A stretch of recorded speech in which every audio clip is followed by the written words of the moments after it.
How are you, Paul? I'm good. How are you? I'm doing good. Good. Better now. Yeah, me too. Awesome.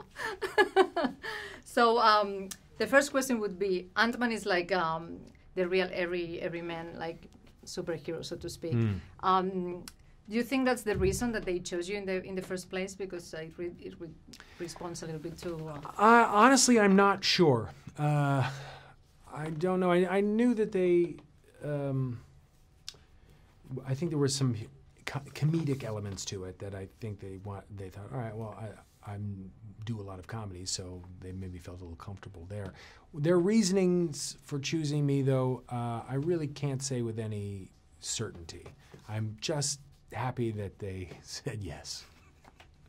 The movie's pretty funny, I have to say. Oh, good. Yeah, I enjoyed it very much. Great. I'm glad. For you as an actor, is it easier to interpret somebody that is really far-fetched from who you are, or somebody that is a little more similar? Wow. I think it really depends on the material. That's a great question. It's all challenging, and then sometimes it feels like on some days, and I don't know why, it feels like, okay, yeah, this is not brain surgery. Other times I'm like, oh, how is this? How can I make this work? And then, there's some things where it's fun and to play somebody that's a bit more extreme.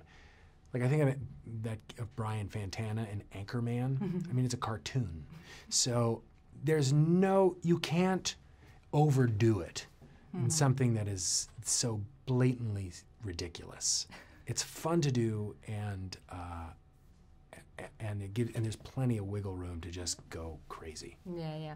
I was interviewing the other day Benicio del Toro for Sicario, and he was saying that it took him 20 years to come, as an actor, to come close to his emotions, because the girl that he's working with in Sicario, she was like, cry, and she was crying, laugh, and she was laughing.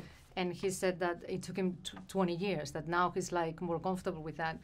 Do you relate with that at all? Well, I mean, as a actor, yeah. There are. I've worked with some people who can just like that, and it's really impressive to me. I'm not like that, and sometimes I'll try and throw myself into that, and start off really too big to try and kind of push myself to hit that place, but it's not quite as accessible.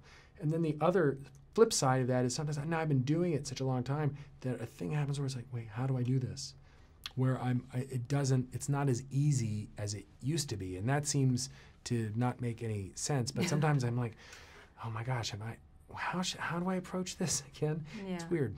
He said, he was mentioning that he thought that maybe for women, because he was saying that we are more in touch with our emotions from an early age, that it would be easier. Do you agree with that? Or? I think it's all individual. Yeah. I know that sometimes men have a real tough time being in touch with their emotions, and you know, I think we tend to put up a wall, or we just kind of detach ourselves from what's happening in life. I'm certainly guilty of it, and maybe that is what we need to try and break down, not just as an actor, but as a human being. I agree with you 100%. Yeah. I mean, we don't have more time. God, this got real. I know.